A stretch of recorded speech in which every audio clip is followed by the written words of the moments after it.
வணக்கம் சகாக்களே. ரீசெண்டாக நம்மளுடைய ரியல்மி ஜிடி நியோ 3Tல பார்த்தீங்கன்னா ஒரு இங்க் இஷ்யூ ஒன்று ரிப்போர்ட் பண்ணியிருந்தோம். அதோட நிலைமை இப்போ எந்த லெவலில் இருக்குன்னு பாருங்க. இப்போ நீங்கள் பார்த்துட்டு வந்து ஆஃப்டர் ஓகேங்களா. இது நம்ம சேனலுக்கு ஹெல்ப் பண்ணணும்னு நினச்சிங்கன்னா டிஸ்பிளேல பார்த்தீங்கன்னா ஜிபே நம்பர் சொல்லிட்டு ஒரு நம்பர் கொடுத்துருக்கேன்.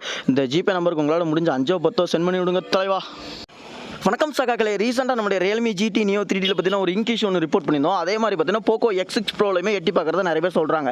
இதை பார்க்குற ஒரு ஜென்ரல் கன்சியூமருக்கு என்ன தெரியும்? அதாவது போக்கோ X6 ப்ரோவில் வந்து எப்படி ஸ்னாப் ட்ராகன் ப்ராசஸர் யூஸ் பண்ணியிருக்காங்க, அதில் வந்து டைமென்சிட்டி அதாவது 8300 அல்ட்ரா தானே யூஸ் பண்ணியிருக்காங்க. அப்போ எப்படா இதில் வந்து ப்ராப்ளம் வரும் அப்படிங்கிற மாதிரி ஜென்ரல் கன்சியூமருக்கு இந்த டவுட் வந்து வரலாம். ஓகேங்களா. இது வந்து ப்ராசஸரால் அதாவது எஸ்ஓசியால் வர்ற ப்ராப்ளமே கிடையாதுங்க. இது வந்து அந்த சிபியூன்னு சொல்லுவாங்க. சிபியூவில் வந்து ஒரு சின்ன சின்ன ப்ராப்ளங்கள் வரும். ஏன்னா அதில் வந்து தெர்மல் பேஸ்ட் யூஸ் பண்ணியிருப்பாங்க. அந்த தெர்மல் பேஸ்ட் சரியாக யூஸ் பண்ணலனா கூட அந்த மாதிரி ப்ராப்ளங்கள் வர மாதிரி வாய்ப்புகள் இருக்குது. ஓகேங்களா. இதுக்கு சொல்யூஷன் என்னன்னு கேட்டிங்கன்னா, நீங்கள் இந்த ஃபோன் வந்து வெயிலில் வச்சு இன்டென்சிவாக டாஸ்க் புஷ் பண்ணுறது, எடிட்டிங், கேம், கேமரா அந்த மாதிரி யூஸ் பண்ணாமல் இருந்தீங்கனாலும் உங்கள் ஃபோன் கரெக்டாக இருக்கும். என் பேர் ஹரி. நீங்கள் பார்த்துட்டு ஹரிடெக் தமிழ். இந்த ப்ராப்ளம் உங்களுக்கு இருக்குன்னு கமெண்ட் பண்ணுங்க. தேங்க்யூ ஃபார் வாட்சிங்.